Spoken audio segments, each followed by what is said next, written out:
Hi, my name is Corey Graham, and I am a good friend of Eric Turner's, and I'm sure he's filled you in a little bit on what he and I have been doing for the past 2 years with his students and with my students using Skype or Google Hangouts. And he asked me to talk about how I use Google Earth in the classroom. And what I do typically is before, sometimes after, depending on the grade level that I've been working with, we will look up where the people are that are doing the reading for our Corey Teller session. And I'll open up Google Earth, and what I've done is I have a really big thumbtack on where our school is. And we always start there first so they are familiar and recognize where we are in Minnesota. And then I zoom into our town and we talk about and review, because we've had numerous people read to us using Skype calls.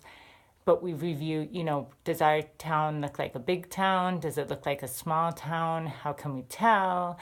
We live in a town of about 5,000 people, so it's pretty rural. But then we have a bigger city, Rochester, Minnesota, right next to us. And so we've compared, there are kind of a lot of houses in our town, but then there are open spaces and farms too. Where in Rochester, it's much more crowded and busy. So we review that, and then once we've talked all about that, then I enter in the location of the place where we're connecting with. So for example, with Eric, I would enter in Eric's school address, and then Google Earth will zoom us over to Tennessee. And so first I have the kids notice how many states in between us, how far apart it is, those kinds of things. Then I go ahead and we zoom in closer so we can see what that place is like. And, for example, with Eric, his school is actually in an area that's similar to ours, not super busy or crowded, but also not completely rural with just farms.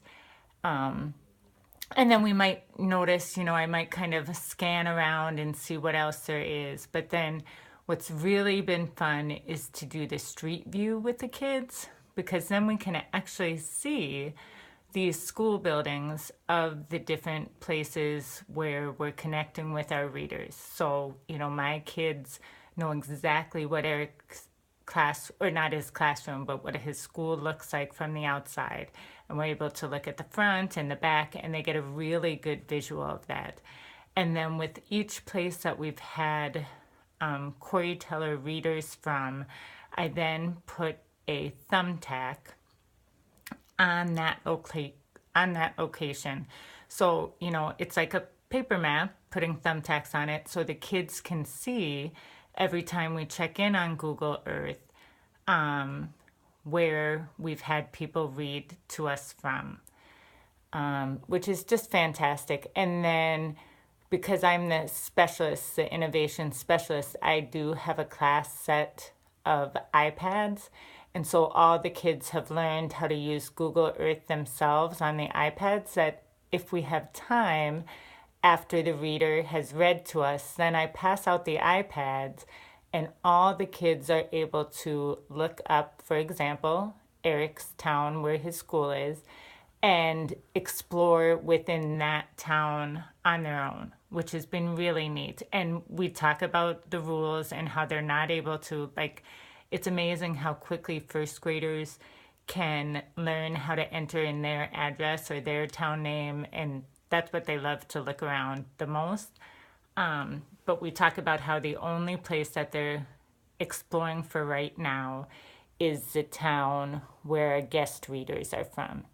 And, sometimes I tell them, see if you can find a McDonald's, or see if you can find something in their town that we have, or notice what the houses look like. I try to give them some kind of specific task to just keep them a little bit more in focus. I really do like to give them just the free exploring, because it is so fun to hear their excitement in their voices. And as I'm thinking about this, I will try to find a link. I know I have some YouTube videos of the kids actually using the Google Earth on the iPad, so you can see what it's like when the students are doing it themselves.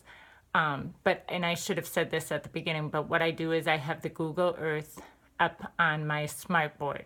So, it's nice and big, everybody can see it, and it's just worked out really well for a way. Again, we live in a somewhat rural area.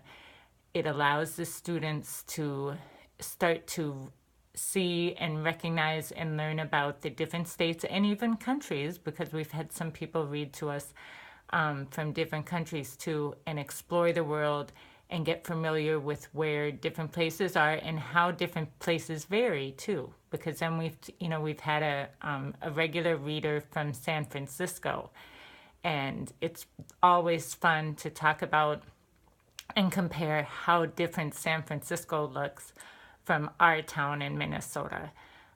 So hopefully that'll help you and get you excited about using Google Earth. I think it's a fantastic tool to use in the classroom with elementary students. And I'm happy to help anyone who has any questions or needs some ideas of how to get started with it. So I'm sure Eric will share all of my information with you, and I hope you have a great rest of the day with Eric. I know he's going to do a fantastic job sharing all he knows, because he's just awesome. So thanks a lot. Make it a great day.